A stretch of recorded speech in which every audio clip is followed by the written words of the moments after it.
It's 1 o'clock, so we're going to get started. My name is Martin Gooden, and I am the director of the Psychology Undergraduate Program. And we are very pleased today to have with us renowned scholar and teaching educator. I'm sorry, I can't keep a straight face. Dr. Eric Landrum.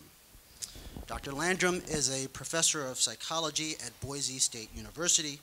He received his Ph.D. in cognitive psychology from Southern Illinois University, Carbondale. His research interests have focused on the educational conditions that lead to student success, as well as the use of teaching and learning strategies to advance the efforts of scientist educators. Dr. Landrum's vita is quite impressive. He has over 300 conference presentations and has over 20 books and chapters to his credit, and over 70 scholarly peer-reviewed articles. Given his area of research interest, it is not surprising that Dr. Landrum is of interest to a lot of students, and he has worked with over 275 undergraduate research assistants and taught over 12,500 students in his 21 years at Boise State. During summer 2008, he led an American Psychological Association working group at the National Conference for Undergraduate Education in Psychology, studying the desired results of undergraduate psychology education. Among some of his notable book titles, The Psychology Major, Career Options and Strategies for Success, Undergraduate Writing in Psychology, Learning to Tell the Scientific Story, got to read that one.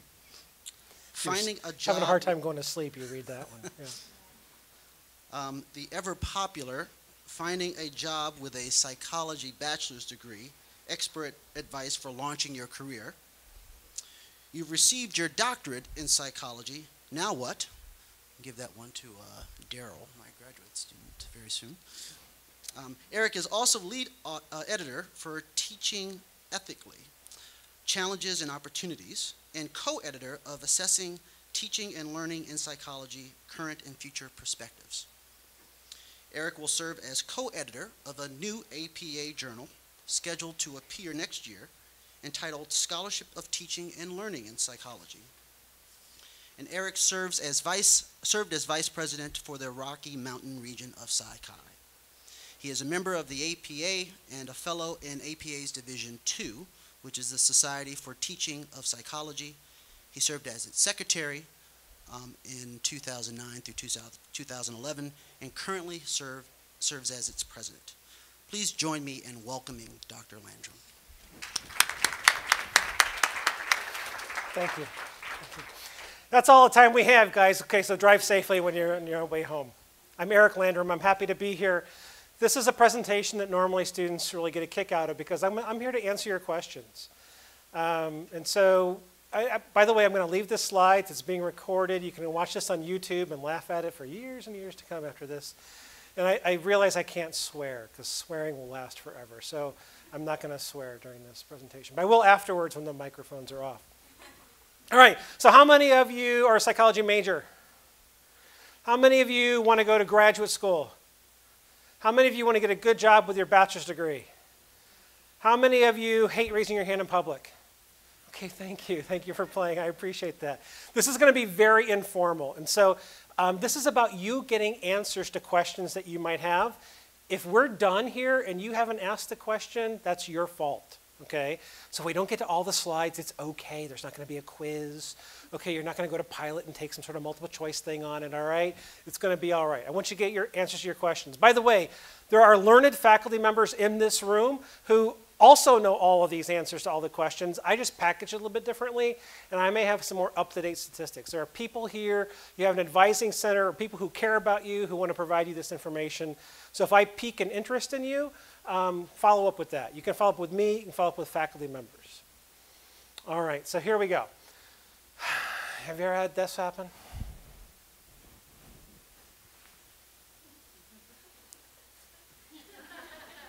I've had my PhD for 25 years. I still think when I meet people and tell them I'm a psychologist, they go, oh my gosh, you know, what, are you psychoanalyzing me? You know, don't you get tired of that kind of comment, all right? And so that's only part of the picture of what we do in psychology. just to kind of give you, to kind of shape the conversation, because to be honest with you, I'm going to give you what I call truth in advertising.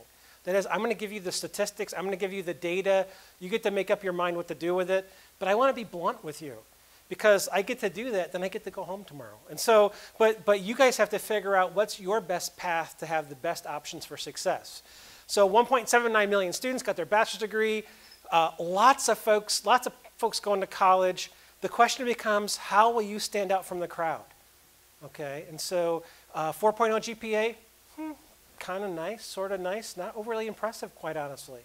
Graduate admissions committees would normally want to see a much more well-rounded person than a person who's only a good book student and that's it.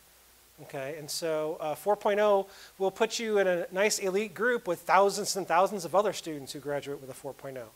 But did you do the things outside of the classroom? Were you involved in Psychi or your psychology club? Were you a research assistant, a teaching assistant? Did you take advantage of internship opportunities? It's all about affordances and opportunities. All right, so it's a little bit elongated, but that's okay. So the latest data from the National Center for Education Statistics, 108,986 psychology graduates in 2012. Okay, 108,000. Right there, if you look, and so the males are in blue, the females are in red. If you look at that, right there, that's called a positive slope. All right? So your competition will be more the year after. In fact, this little jump right here scares the heck out of me. Nationally, in the last 2 years, 8.1% increase. That might not mean much to you, but to the instructors in the room, that's a scary thing. Now here at Wright State, that might be a good thing to see an 8.1% increase, but nationally, it's a cause for concern. So here's bachelor's degree. So how are you going to stand out from this crowd? Whether you want a good job or whether you want to go on to graduate school or not. We'll look really quickly at master's degrees. Well, I'll get a master's because a master's will make me stand out from the crowd. Well, the last year the data are available, almost 27,000 people got their master's in psych. I'll go on, I'll get a Ph.D. or a Ph.D. I'll get my doctorate in psych.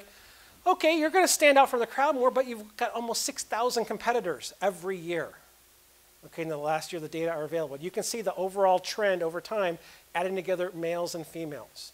So it's really going to be about what do you do while you're an undergraduate. It's going to give you the best chances of what you want to do after you graduate. There really is a connection here. So to dial down to psychology, so here's that number, 108,986. Based on APA data, about 4% go on to doctoral training, about 21 to 22% go on for master's level training in psychology. These data are hard to come by. There's another large plurality of percentages of folks who go on to med school and law school. We don't track that very well, to be honest with you. And so I don't really have good data. But here's that key question. What can you do now to stand out from the crowd? So eventually we're going to branch off. We're going to go some grad school advice. We're going to go some getting a good job with your bachelor's degree advice. But here's the common ground. So we'll start here. Data. Don't you love data? If you're a psych major, hopefully you're just, oh good, he's going to show us some data. This is really cool data. This is annual average median lifetime earnings. So the middle column is average annual earnings. The last column here is median lifetime earnings based on level of education. And generally speaking, the more education you attain, the more income you can make. That's not cause and effect, that's correlational. So you need to be able to note the difference here. So basically, finishing college, by the way, finishing what you start is a really good thing. Finishing college, this is average across all disciplines, across all parts of the country. Your results may vary. Master's degree, roughly speaking, the average annual earnings across a lifetime is 58. Across the entire lifetime, you make about $2.2 million. So if you like to think about it that way, you'll be a millionaire, okay? You may not have it all at one time, but technically speaking, depending how you define it, you might be a millionaire. What's the value of education? Well, let's see, we can go from high school graduate or GED to bachelor's degree, and it's about $900,000, okay? So this is good return on investment. So 4 more years, 5 more years, 6 more years of your life, you're going to substantially increase the amount that you can make, not that you will make, but you can make. Generally speaking, the more education you have, the more the numbers go up. Everyone likes to know about professional degree. What's that? It's 4 different degrees. It's physician, lawyer, dentist, veterinarian. Okay. Now all the faculty in the room are going, yeah, right. Okay, so the faculty are looking at average annual earnings right here. Remember, that's across all disciplines, so the engineers really mess up that number. The business professors really mess up that number. And it's across the country as well. Okay, so my advice to you would be finish what you start. There's lots of good reasons to finish what you start. It's good for self-esteem and confidence building, but also there are some financial benefits to finishing what you start. So you might have some student loan debt. Anybody have student loan debt? You might have some student loan debt, but my best guess is it's not more than $900,000. So you're going to be paying those debts off for 10 or 15 years, but hopefully you're going to get return on investment. Okay, return on investment. All right, again, we're still in that common ground. So probably either for a good job with your bachelor's degree or for that graduate school route, you're going to need either references or letters of recommendation. And this might be one of my best tips for you today. When you ask a faculty member for a letter of recommendation, ask for a strong letter. Okay, would you be willing to write me a strong letter of recommendation?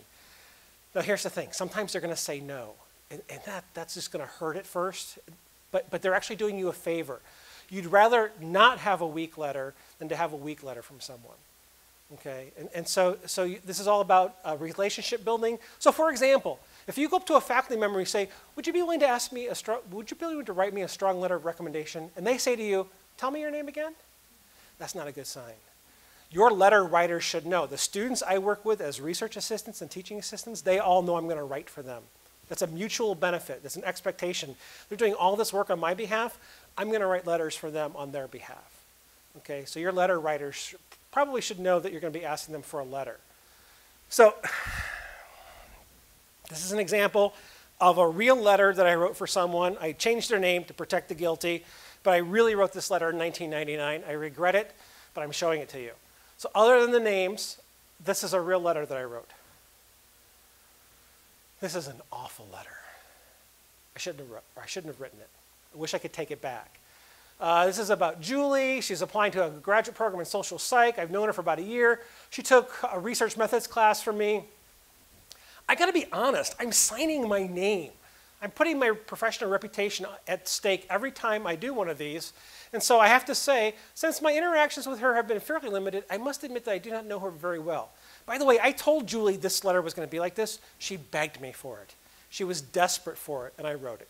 And I shouldn't have. I should have said, no, Julie, I think my letter might actually hurt you more than help you.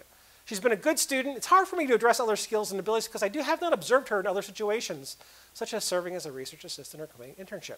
I think she's a dedicated student, okay, who would do well and benefit from continuing her higher education. You don't want this kind of letter. The kind of letter you want is this kind of letter, okay? You want this kind of letter where I've talked about Kevin. Again, it's a real letter, except I've changed the names to protect the guilty. He had a bunch of courses from me. He went to the Rocky Mountain Psychological Association. He presented a paper there. He was a teaching assistant. I mean, good letters tell stories. The best letters of recommendation are typically long because I have lots of stories to tell. You were in a bunch of my classes. You were a TA. You were an RA. You were a Psych-Chi officer while I was Psych-Chi advisor. I can talk about your professional skills and abilities. Those are the best letters. The two best letters I ever wrote were 2 4-page single-spaced letters. Students had worked with me for either 2 or 3 years. I had lots of stories to tell. By the way, it's all about professionals and abilities. That's the key phrase. So you're thinking about who are my letter writers and who would I ask? You have to ask yourself, do they know my professional skills and abilities? Mom and dad? No, sorry. Next door neighbor? Sorry. Priest, pastor? No, sorry. They need to know about your professional skills and abilities, okay? Here's what I tell, oh, go for it. Yeah, sure. I work for my parents. We have like a family. Okay. I've always wondered what you do. Yeah. Great question, by the way, and thank you for interrupting me because I want to get your answers. There's no one else in the business. It's just you and your parents and... My mom is like, she's like the main person that runs the business. Mm-hmm. She does the financial stuff and then they do all the store operations. But there's no one else that's not in the family that's part of the business that would know your professional skills and abilities? We have employees. Yeah, I'd almost say maybe a senior employee who's been there a while would be a better letter writer than a parent because graduate admissions committees and employers are going to perceive that family is not being objective about you. And so that's a tricky one. I would try to find someone else who's not connected to you directly. By the way, I tell students at Boise State, because they're in a hurry to graduate, because they're just in a hurry to graduate, I say, if you don't have 3 references or 3 letter writers, you're not ready to graduate. You may have enough credits, but if you don't have three people on the planet that can speak to your professional skills and abilities, you're not ready to graduate. Okay? They don't have to all be psych professors. They can be other professors, other departments. They can be employers. They could be internship site supervisors. But there ought to be 3 people. So if you're a transfer student, you're trying to graduate in a hurry as much as you can, that might detract from you, detract for you. By the way, transfer students have this a special problem, right? Any of you transfer students? You've transferred in? Because many of your connections are back at your old school. Okay, and so one of those people can be one of your letter writers for sure, but not all 3. Because you don't want to get your degree at Wright State University and not have anyone know you at Wright State University when you get your degree and you go off to apply. So you've got to get to know people here. Okay? So this is the kind of letter that you want. You want a nice long letter that tells stories, and that takes time to build those relationships. There's some brief strategies here to securing a strong letter of recommendation. I'm not going to go through these again, and I'm going to leave the PowerPoint, and you're going to have the recording. So if you want to go back and look at all this stuff, you can. But there's some really good tips in here. The one that I like to talk about that's buried somewhere in there is that don't be the classroom lawyer. Okay, if you want to be the nitpicker throughout a class and question, you don't be the student who finds all the errors in all the handouts, because when you go to ask that person for a letter, odds are they're going to look for the errors in your past, and they may not be the most pleasant person to work with. You're building relationships. You're networking. You're networking every time you're going to class. Your professors are forming opinions about you. You're forming opinions about them. Okay, so treat this as a professional opportunity. So anyway, there's some strategies for building strong letters of recommendation. Asking for letters. This is a little template that I use, and so when students come to me and ask me for a letter, I immediately email them back these 5 items. I need to know some details. I need to know when the first letter is due. I need a reminder about classes and grades. I want to see a CV or a resume, a curriculum vitae. I want to, a lot of it's online now. I'd like to see the personal statement. That's going to help me frame my letter. So when you're asking for letters of recommendation, be aware that you might be asked to do a little bit of homework. That's not an evil thing. Because I want to write a customized letter for you that's going to give you the best chances to do what you want to do. All right, transcripts and GPA. Undergraduate GPA is the single most statistically significant predictor of graduate school GPA. Every C hurts your academic future. I'm sorry, I don't mean to hurt your feelings. And you've gotten through some classes where you were thrilled, right? I don't know what that class is here. At Boise State, we make students take anatomy and physiology, and that's the class where if they get a C, they're just thrilled and they want to be done with it. I don't know what that class is here for your majors, but every C hurts your academic future. Okay, whether you want a good job with a bachelor's degree or not, or you want to go into graduate school. So you need to take the classes seriously. It's hurting your chances of doing what you want to do. You're going to see the competitiveness here in a second. Interviews, that's another common ground type of item that both graduate school bound and good job bound folks may be participating in. It's about match and fit. If you get to the interview position, you want to dress for the position, express an interest, do your homework. So you don't want to walk into a company and say, so what do you guys do here? Okay, and so the internet provides a wealth of information, and so you want to take advantage of those opportunities afforded to you. You speak positively of former employers or professors no matter what. You don't dish the dirt until after you get hired, okay? But before then, you want to be extremely positive and professional, because they're thinking about, well, if you're dishing the dirt like that, what are you going to say about us when you leave us to go on to your next job? This is about graduate programs, and I would say this for references as well, letter writers. You want to stand out from the crowd? Send this thing called a thank you note, okay? There are stores that sell paper that are folded over that say thank you. And you go to this place and you buy a stamp, and you write it with ink and paper. You want to stand out from the crowd? You can write a quick email, but send a thank you note. Say, I even give instructions, ink, paper, envelope, stamp, okay? And you want to stand out from the crowd, that's a tip I would give you. I'll give you the standard social networking warning. People are looking at your Facebook page. If you're on Twitter, people are doing your Twitter, people are looking at the Twitter account. If you're applying for scholarships in graduate school, they frequently go and they do a scan of your Facebook, okay, to make sure that you don't have something that makes you look kind of dumb because they're going to award you with a $20,000 scholarship to go there for a year. They don't want to make that mistake. So if you're on Facebook and you're active on Facebook, make sure that you understand your privacy settings. I'm not on Facebook, okay, so I don't have to worry about it. So, but if you're using any of these social media, be careful about that. And finally, I would give you my volleyball serve analogy, because this is tough, because you want to interview and you want to express confidence, but not cockiness, okay? So it's like a volleyball serve. You want to hit the ball hard enough to get it over the net, but not so far it gets out of bounds. The best way to practice with this is practice with your faculty members. Practice with a mentor. Practice with someone who's your research assistantship supervisor, or someone you're doing an internship with. Someone that's going to serve as your mentor. Okay, and they will help you with interviewing skills and a mock interview and making sure that you're confident but not overconfident. That's the idea. All right, some potential interview questions, and you really should prep for this. These are classics. What do you expect to be doing 5 to 10 years from now? Tell me about your strengths and weaknesses. These are classic types of things you want to be careful with. You have to be ready for this question. What are your strengths and weaknesses? Because you're going to be asked it. You can't say, I just don't have any weaknesses. I'm good, and I'm good enough, I'm smart enough, and gosh darn it, people like me. You got to be prepared for that one. So I'm going to give you a gift. Here's a classic one. Okay, you ready? Because it sounds like a weakness, but it really kind of isn't. So it's kind of good. All right. So you could say something like, I really am interested in a lot of things, so I get so excited sometimes I spread myself too thin. Okay, which is probably true. But it's solvable, it's fixable. You can have more focus. If you say something like, well, on the weekends, I really like to be an axe murderer. That's a harder one to recover from, okay, on Monday morning. And so you gotta really have a weakness, you gotta have something in mind to be able to say, okay, but something that's not a fatal flaw, okay? So potential interview questions.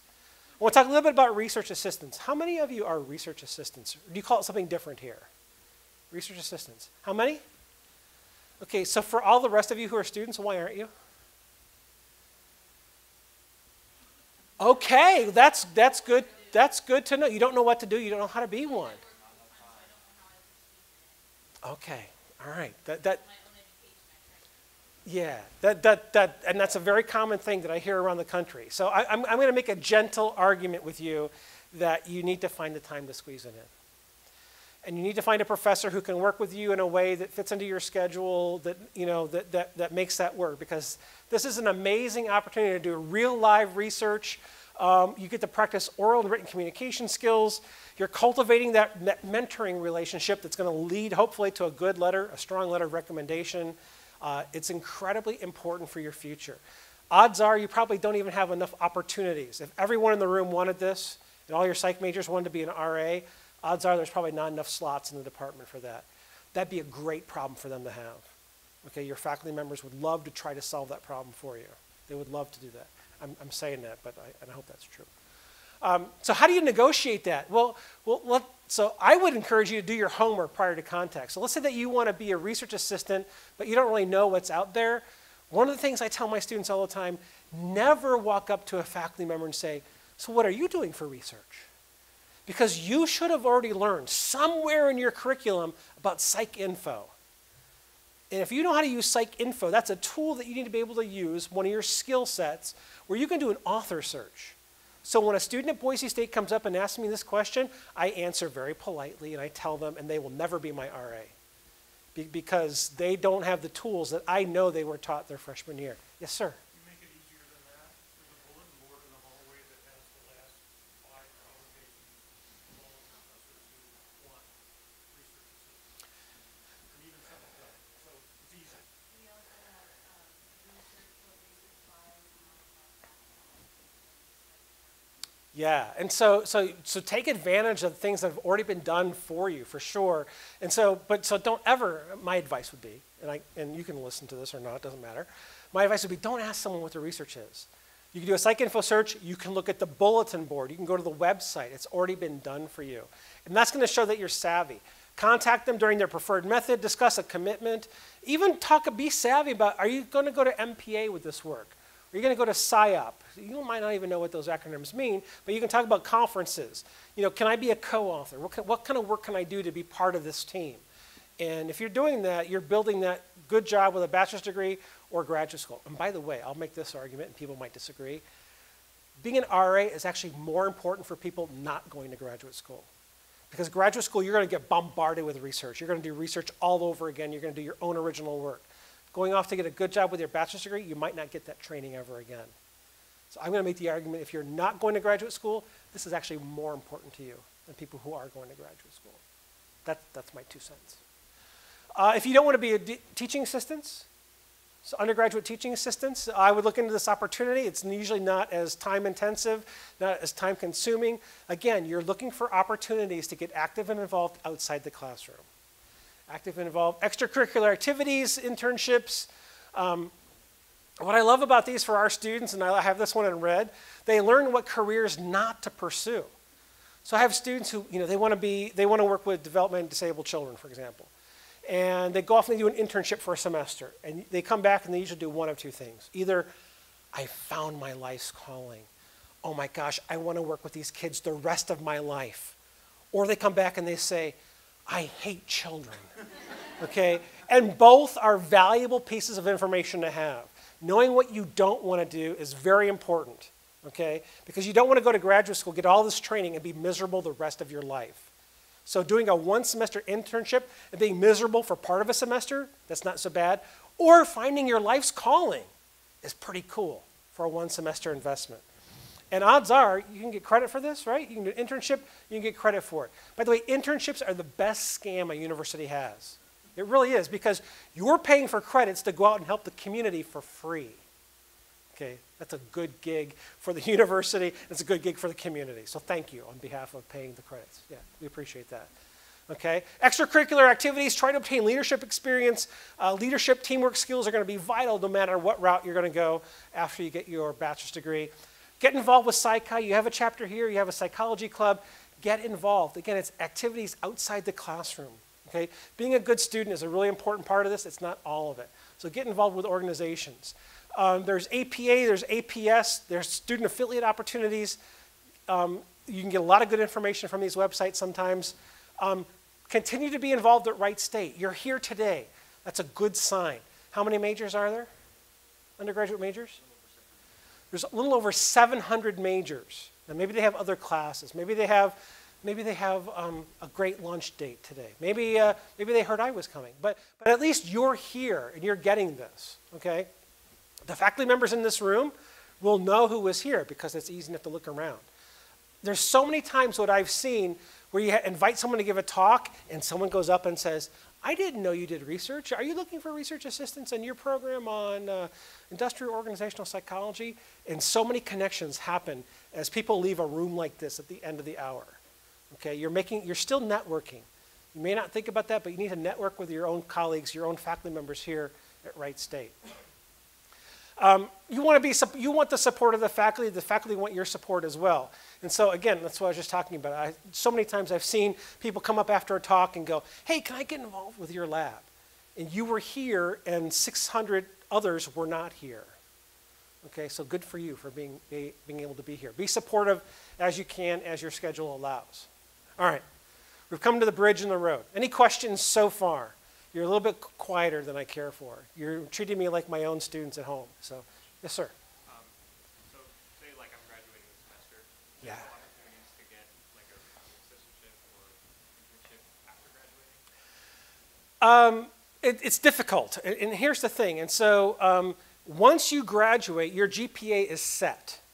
So let's say that you want to do an internship or you want to kind of bump your GPA up a little bit to be competitive for something. Once you graduate, your GPA is done. There might be a way to do it as an unclassified graduate student, but actually, if it's the regular model, it's going to be more expensive. You know, in this kind of situation, I tend to tell students to try to extend your stay. That's really unpopular advice, by the way. You know, you're about ready to graduate. Extend your stay. Stay longer. But it's usually cheaper, and you can bump your GPA up if that's one of your goals. Anything else? Seriously, nothing so far? All your questions are answered. There's no ambiguity. You know what you want to do the rest of your life. Wow, easy crowd. Okay, all right, so we're going to branch here. Graduate school route. How many of you are interested in maybe going to graduate school? Tell me again. Okay, so I have some information that's very specific for you. There's lots of interesting careers out there. Some you can do with a bachelor's degree in psychology. I'm going to show you that slide in a few minutes. But these are careers that require a degree beyond the bachelor's degree in psychology. These are typical career names and titles. They come from ONET. It's an online resource done by the federal government. And so there's a ton of things that you can do with more than just your bachelor's degree in psychology. There's research available that tells us about how do we predict if people are going to be successful in graduate school or not. You can read for yourself the direct predictors of success: intellectual curiosity, intelligence, conscientiousness. GRE scores are a predictor. There's a reason that people make you take the GRE. It's a good predictor of certain outcome variables. Okay, so it's not like a hazing thing. Well, you made me take the GRE, so we're going to make you take the GRE. It's not that kind of thing. It's because it has predictive validity. All right, it's not a perfect predictor, but it's a good predictor of a number of different things. And so there's a reason why some schools will require you to take the GRE. I like this. It's a little bit hard to read, but I like this slide by Scott Vanderstop at Hope College, a buddy of mine, thinking about if you're going to go on to school or not. So ask yourself, am I sick of school? So if the answer is yes, maybe you shouldn't go to grad school for a while, okay? No, then you've got kind of two routes here. No, but I need a break, all right? And there's really two big routes in psychology graduate education. You can either become a consumer or a practitioner of psychology, or a producer of psychology. Now there's a blended model, and it's more complicated than this, but it tends to go one of these two routes. And so the consumer practitioner of psychology probably tends to be more often the PsyD, okay, as opposed to the producer of psychology. Is that better or worse? Ooh, oh, that's very nice. Here's the problem after lunch, we're going to hear a lot of this, okay? All right, and I apologize already. So, or the producer of psychology, where you're going to be actually doing research for the rest of your academic life. That kind of hurt. I really shouldn't have done that. I'm going to have a red mark here too now. Thank you, Steve. Thank you. Appreciate that. All right. Ooh, cool. All right. The data about employment and opportunities. These are mean starting salaries. The data is a little bit dated. It's 2009. But you can kind of see assistant professor, human services, clinical, counseling, school, applied. By the way, applied does very well in terms of mean starting salary. By the way, if you've had any statistics at all, you should appreciate mean and standard deviation. They actually have applications outside of class, all right? People actually report mean and standard deviation data, and it's meaningful because it can tell you either the data are hovering closely around the mean or there are whopping differences. So for example, when the mean is 79 and the standard deviation is 54, there's a lot of disbursement there, all right? There's a big distribution of scores. So if you want to see what the career options are with the doctorate recipients, here's some of the most current data. Not the most current, but some of the most current data from APA. All right, so I just want to give you truth in advertising. You want to see what your starting salary might look like? Here's a snapshot, what that might look like. Again, truth in advertising. Parts of the application process. Anybody in the midst of applying to graduate school right now? Yeah, so you may or may not want to confirm this, but you guys are on the credit system, right? Credit system? Semesters? So what's the standard load that you take? Like 15? 15 credits? 15 hours. 15 hours. Here's what I'm going to tell you. If you're applying to a bunch of schools, that 15 hours is going to feel like 18 hours. Because if you're doing this right for a bunch of schools, you're preparing materials, they're all customized, you're securing 3 letters per school, you're getting your official transcript sent by your registrar, you're doing all this stuff, it's going to feel like a 3-credit class or 3-hour class. So you're disagreeing, you say no? It didn't feel like it? Yeah. Okay, I've actually, when I've told people this, they go, no, it was 6 hours. Reminiscing, or you're trying to do, was that reaction formation, displacement, regression, repression, that's it. That's the one you're trying to do, yeah. So it's arduous, and what I tell students is that if you can't follow instructions to apply to graduate school, odds are you may not get into graduate school, okay? You gotta jump through the hoops. So these are just really quickly here. It's a little bit dated. It's actually not updated very often. So by subfield, these are doctoral programs over here, master's degree programs over here, the number of programs in the country, average percentage accepted, total enrolled students. So you get a sense of popularity as well as competitiveness. So clinical is one of the most popular in terms of total enrolled students, but it's also pretty difficult to get into, 21%. By the way, this varies by year. I've seen this table, I've seen different versions of this table with as much as 94% rejection rate and only 6%. So it does vary from year to year, the number of openings, the number of people applying. So it's fairly competitive to get in over here. If you look at the master's programs over here, it's less competitive. So a lot of times we talk about the master's degree as a stepping stone. So if you can't get into the PhD program, you go and you get a master's degree and you show you can do the work. And odds are, what tends to happen is that the graduate school looks at the last thing that you did. So if you're going to a master's degree program, they're going to look at your bachelor's. If you've done a master's and you're going to apply to a doctorate, they'll look at your master's, not so much your bachelor's degree. Schools tend to look at the last thing that you did. All right? So any good news here? Are we bursting bubbles? I don't see any tears yet. That's a good thing. If we can avoid tears. Yeah, so it's competitive. So all the stuff we've been talking about outside the classroom, getting involved, strong letters of recommendation. I mean, you've got 21% here, 27%, 25%, 19%, 19%. Social psych, tough to get into. PhD program. Easier to get into, almost by and large, almost always, over here in the master's degree programs. And on the master's side, counseling is the most popular compared to clinical. Again, these are departments of psychology. You can get a counseling degree in departments other than psychology, by the way. All right. Graduate admissions. So the top 5 things. So what predicts getting accepted in the graduate school? Your GPA, your GRE, your letters of recommendation, your research experience, and your autobiographical statement. Those are the 5 things, or the top predictors of whether or not you'll be accepted into a graduate program. All right, so you should know about this. You should know about these things. It's a little bit different for master's versus doctoral.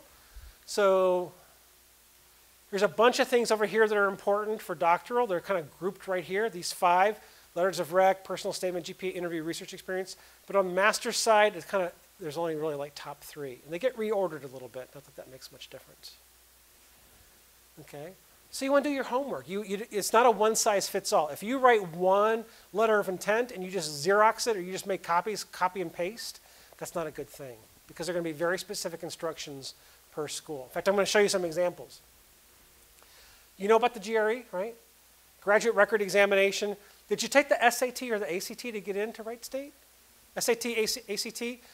GRE is the SAT on steroids. Okay, it's the next version of that. It's the SAT, but bumped up as the gatekeeper. You took the SAT as the gatekeeper from high school to college. GRE is the gatekeeper from college to graduate school. By the way, a lot of programs beyond psychology use the GRE. There's a ton of schools. Yes, please. Yeah, there's a whole cottage industry of practice GREs. The GRE website itself will actually give you some free access to some materials. Go to your favorite bookstore, go online to Amazon.com, and there's like Kaplan, Princeton Review. All the companies that make the books for ACT and SAT also make books for the GRE. We also offer a workshop on campus once a semester to bring on our graduate students. Yeah, I highly recommend if you're serious about this, you get yourself into a GRE study group, you go to the workshop, you get yourself a book, and every week you take a chapter. So you might not remember your vector mathematics, but there's going to be a section in the GRE about it. And so it's kind of nice to have, misery loves company, right? So as you're studying all that stuff you thought you were done with, I would highly recommend that. Oh, here it is right here. High GRE scores can help offset a low GPA. The reverse is not true. Okay, so if you have if your GPA is low-ish for graduate school, high GRE scores is awesome. If you have a 4.0 GPA but you can't score well in the GRE, that's a problem. How come a 4.0 GPA student can't do well in the GRE? There's a disconnect there for graduate admissions committees. Okay, so the GRE can really be a saving grace for some students. Maybe your GPA wasn't as great as you'd like it to be. Maybe when you went to college, you discovered beer. I don't know. Maybe you discovered, or the opposite sex or the same sex. That doesn't really matter.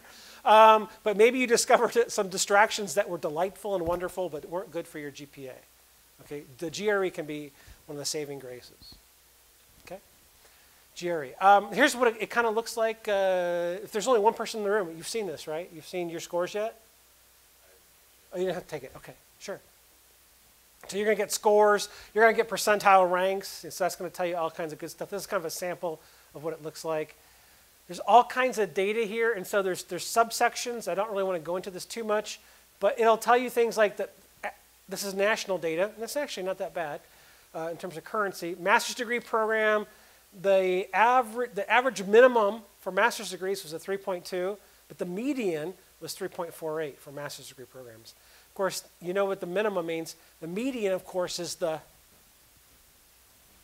score that divides the distribution in half, right? Really? So the math matters, okay? All right, all those terms that you learn. Remember measures of central tendency, mean, median, and mode? Yeah, haha, it actually matters. It comes back. You're going to use it someday. Haha, all right? For doctoral, the average minimum is the 3.13, but the median, the score that divides the distribution in half, is 3.69. So it's much more competitive. Okay, so if you're looking at a 2.98 right now, you're probably thinking about a master's degree path. Okay, you're probably thinking about that path. Again, I'm going to leave all this stuff behind so you can actually look at it more carefully and you can dissect it more closely. I mentioned this earlier, and I'll mention it again. You need to be able to follow all the instructions. Some schools are still on a written paper format. And so I've had this happen multiple times where it's coming up on holiday break. People fill out the forms, drop them off with me. I got to mail them off, but they haven't signed. I can't sign your name for you. So again, you got to fill out. You got to be meticulous. You know, there's a reason we practice APA format. Okay, APA format is to get us to pay attention to details. Okay, so again, if you can't follow the instructions to apply, you might be a redneck. No, if you can't follow, that's a Jeff Foxworthy reference. Thank you very much. So really take this very seriously.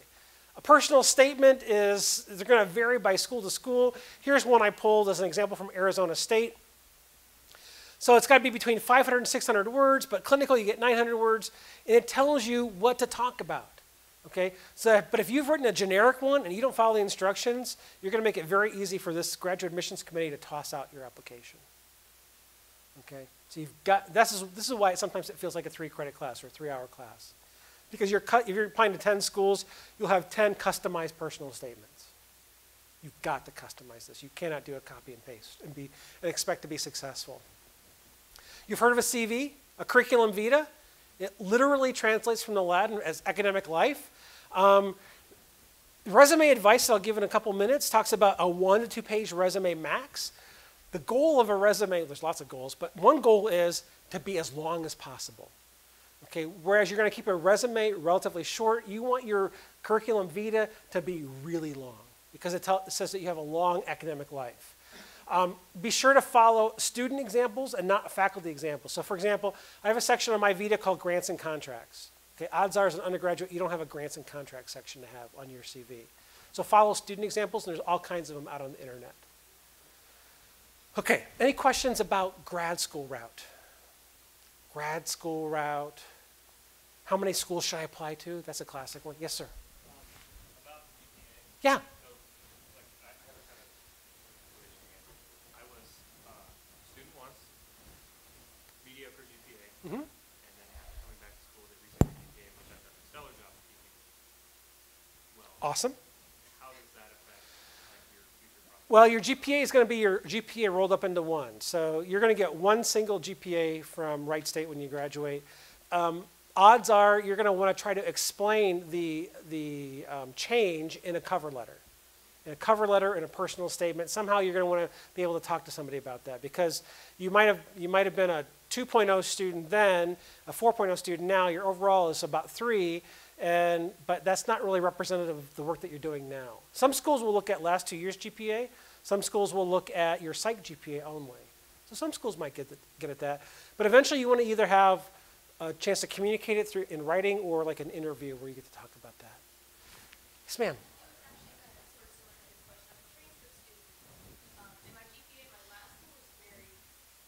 Mm-hmm. Okay.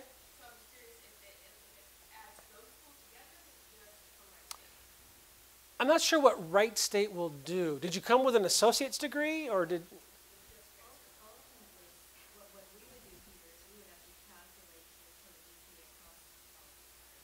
Okay, so it's going to be in your favor.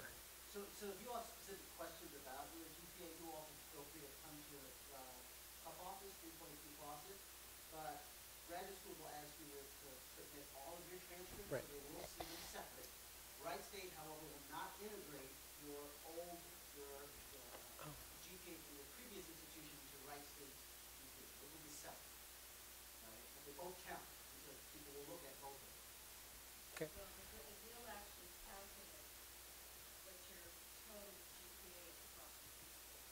it won't figure into the Wright State.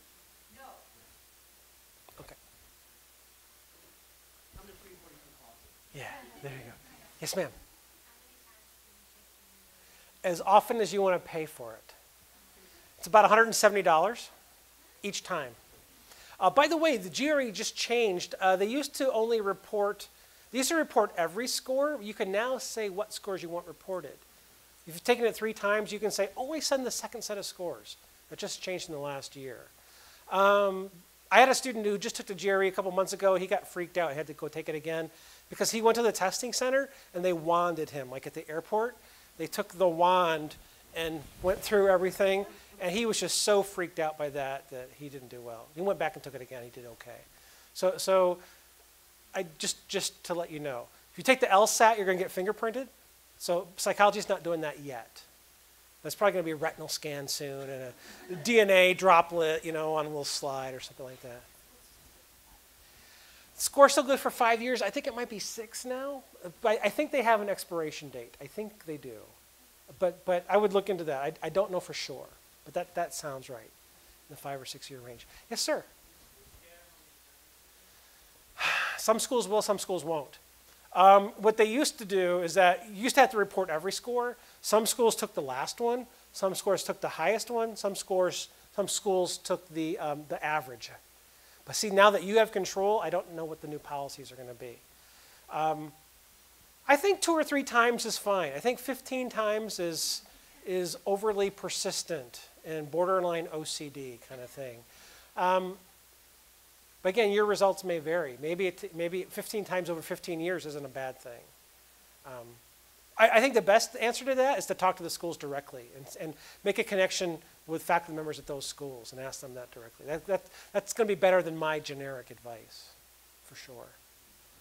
All right, I do want to spend a couple of minutes talking about, because I think I have important things to talk about with regard to a good job with a bachelor's degree. So many of you are going to go that route. Nationally, over 70% of psych majors are going to go that route.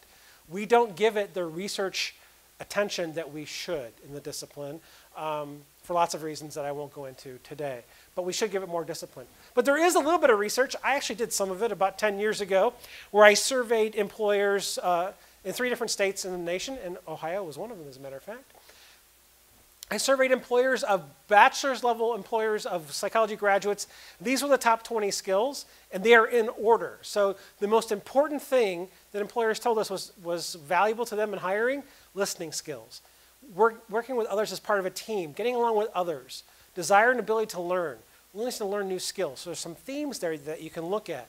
So being able to work in a team, having that leadership, those teamwork skills is vital. I'm not so sure anywhere in the top 20, ability to memorize and regurgitate material for multiple choice tests is going to be on there. So you want to work on building the skills that you have, that you can make the case to an employer that you're going to be a valuable employee. Okay, so these are top 20 skills of what employers want from psychology graduates. I gave you some money information for the doctoral folks. I've got a little bit of money data and starting salaries. It's harder to come by for bachelor's level folks. And so they tend to range, this is average starting salary, 32, 33, 35, 33. It's somewhere in that range. It's really hard data to come by. Now, some people look at this and they scrunch their nose. They look at that, and so it's usually one of two reactions. One reaction is, you mean like 33,000 whole dollars for me? Because some of you are looking at ramen noodles and you're living in a trailer and you're going, this is going to be awesome, right? And so some of you are looking at it like that and you're going, some of you are going, really? 33 grand? Really? Seriously? That's like, I'm making that now and I'm working at the Gap, right? Or you're doing something like, and so you just need to know this. It's okay. Wanting money is not an evil thing. Wanting to have a family and then be able to be secure is not an evil thing, but you just really need to know what you're getting into. These are average starting salaries, and so some are going to be higher, some are going to be lower. Okay, so you just need to be informed. I really believe in this truth in advertising. Okay, so what are the careers that you can have with a bachelor's degree in psychology? Here's a pretty decent list with a bachelor's in psychology of the things that you can do. Okay, some of these are not psychology exclusive. Being a real estate agent is not psychology exclusive. You can do that with other degrees. The thing is, you can be very successful with a psychology degree in all of these. Police officer, probation, parole. Sadly, a growth industry across the United States. I have psych majors who go off and do very well.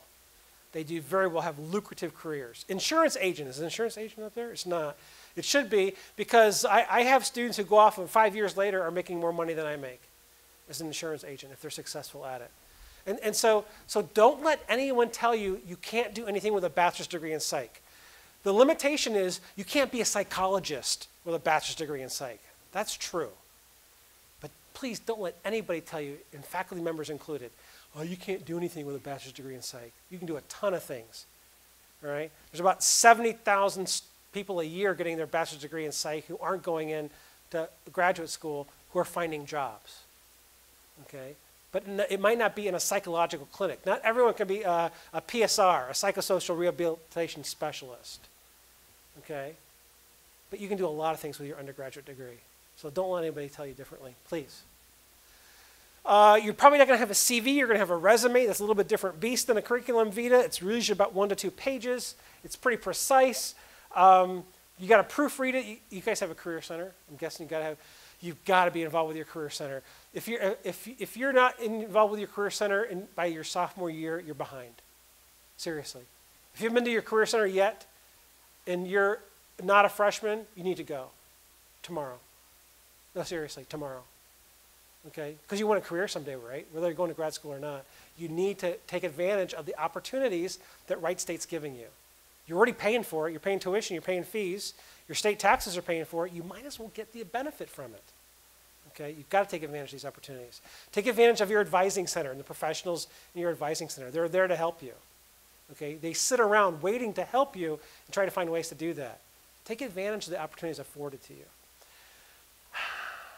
Workplace readiness. Oh, there it is. No later than your sophomore year, start working with your career center. Look for opportunities where you can practice teamwork and collaboration and leadership skills. Right? It doesn't have to be president of the psych club. You could be president of you could be the team captain for the club lacrosse team. Okay? And you're going to get management and leadership skills and all those good things that you want to be able to put on a resume. You might build a strong letter of recommendation through that route. Okay? Try to avoid this entitlement mentality because trust me, with current employers, it's not really attractive. No matter if we believe we're entitled or not, it's not an attractive trait for most current employers in this economy. This is probably my favorite slide of all time. The faculty members who I got to talk to today have already seen it. This is some great national research by a guy at Michigan State. He does a national survey of over 10,000 employers of college students. These are the factors influencing the disciplining and termination of new collegiate hires. So you're brand new. You just got your job with your bachelor's degree. You go off, and this is across all disciplines, by the way, not just psychology.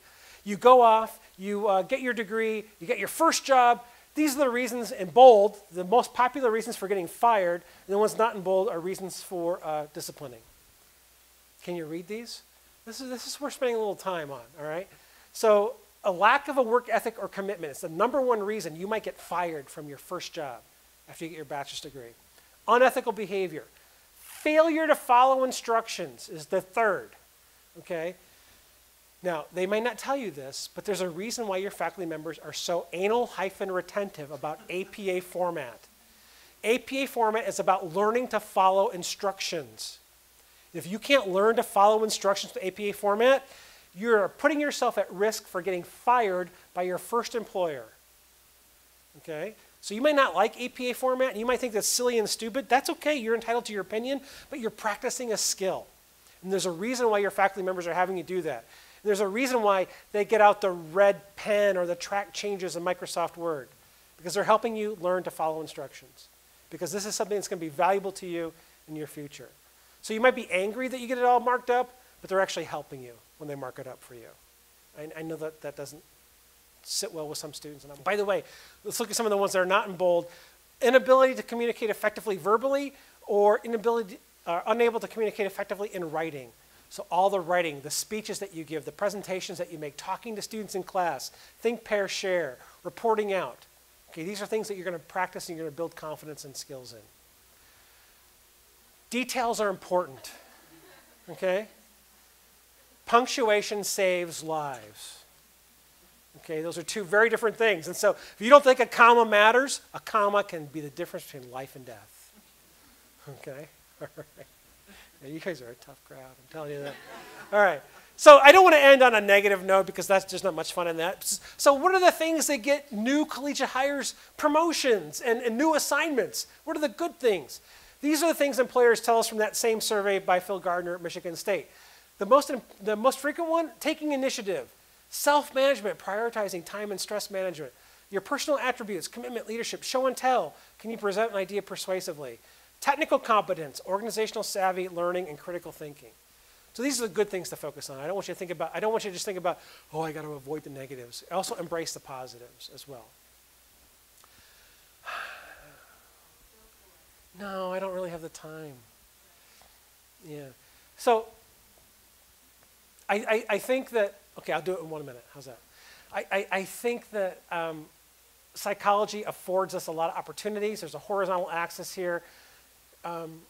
I think we can be all over this. I think there's some ways to measure it. I think that students need to reflect more about what they want. Because if you do some deep self-reflection, you might find out that really psychology major is not going to allow you to do the things that you want to do. I think there's a vertical axis here. I think there are some indicators of that vertical axis. I think psychology majors kind of get boggled down in here. I think a person could be anywhere on this graphic. I know I'm just blowing past it. You can look at it later. You can read about it later if you want to. But you know, when people become nursing majors, they pretty much know what they're going to do. Teacher education majors pretty much know what they're going to do.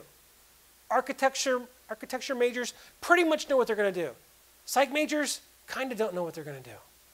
They love psychology. They love human behavior. They might have a really specific idea, but they might not. That's okay. There's nothing wrong with that, but it's going to add extra challenges for you. So a lot of psych majors report dissatisfaction afterwards because I think they didn't think more deeply enough about what they wanted to do. Our goal is to get you from here to here. Okay, we want to get you the skills and abilities to be successful. That's our goal. This is one of my favorite cartoons of all time. I think you should be more explicit here in step 2 than a miracle occurs. You have to be planful about your future. Don't just sit back and hope and be passive and go, gee, I think everything's going to work out. It always has. It's always worked out for me. I've been lucky that way. It may not be so lucky to get into a psychology graduate program. I showed you the competition. I showed you the rates. So you need to be planful about it. You need to have a master plan about how you want to get from point A to point B. I'm going to stick around and answer any questions that you have, but if you have some that don't get answered, you can email me, or you can actually follow me on Twitter, because I do Twitter, but I don't do Facebook, and I will answer back that way as well. You also have amazing resources here at Wright State as well. Take advantage of those. You got faculty members who care deeply about you, care deeply about your success. So make sure that you take advantage of what's available to you. That's all I got. Any questions I can answer for you before we have to get out of the room? Sure. You're going to wait a couple days and you're going to ask one of your faculty members. We will have a link to this presentation available on our undergraduate page. Not only the slides, but maybe you can also get the video if you have a hard time falling asleep at night. You can play it back again in the background and you'll be asleep in like 10 or 15 seconds. Is what you can do. Yeah. And if they renege on that, you just email me directly and I'll email them to you. But they won't. They'll come through. They'll come through. What else? You don't have any other questions. You're so sad and depressed you don't want to answer them. You're going to go straight and get some chunky monkey ice cream and enjoy the rest of the day. Yes, please. A story. Tell me a story about why you're passionate about what you want to do. Tell me a story about maybe, your mother and father struggled and you appreciate what they did for you. Tell me a story that makes sense about why you want to go to grad school in quantitative psychology. Tell me a story. Stories are convincing, they're compelling. We love stories. We go to the movies all the time. We watch television all the time because of stories. So tell me a story. What else? Yes, please. Congratulations. So, if I want to apply to jobs, when would be the appropriate time to do that? Now. Even though I haven't actually graduated yet? Now. A lot of majors around the university have a job lined up before they graduate. Your career center can help you with that. Yeah. Do you have a lot of classes tomorrow? No, but Okay. Make some time. Go on your lunch break. Go to the career center. I'm being serious. Don't wait. Don't wait for it. Then a miracle occurs and I get a job. Be proactive about it. Yeah. Yes, ma'am. Go ahead. So, I applied to a bunch of PsyD programs and I've heard back that I didn't get interviews for some of them. So, would it be appropriate to ask the schools specifically why? I think that's a great strategy. I think wait 2 to 3 months. Let them get through their admissions process. Wait till the summer. And send somebody a gentle email and say, hey, I applied last year, I didn't get in. Can you give me any insight at all as to what I can do to make my application stronger? Now, some schools just aren't going to reply to that because they're afraid for legal reasons and whatnot, but some schools might. And odds are, if you talk to a faculty member and you show the faculty member your whole portfolio, they'll be able to help you with that. So it might be a low GRE, it might be a low GPA, it might be it wasn't a good match and fit. It was, there's all kinds of reasons that, you might have said, I want to work with Dr. So-and-so, but Dr. So-and-so was about ready to retire. And there could even be reasons that you don't even know about as to why you didn't get in, that maybe not very much related to you at all. So I think inquiring is a good idea. Don't be disappointed if you don't get much feedback. But I think it's a good thing to ask. I'd want to know. I applied to 5 and got into 2. So, but I didn't ask the other 3 why I didn't. And they weren't PsyD either. They were experimental. A lot easier to get into. Sure. Okay, then we got to get out of here. Then we're going to get out of here. And if you want to ask me some questions in the hallway, I'd be happy to answer your questions. We've got time for one more question that you want to ask publicly. It's going to be on the record. I saw other hands. I did. Okay, thanks for coming. I appreciate it. Thank you.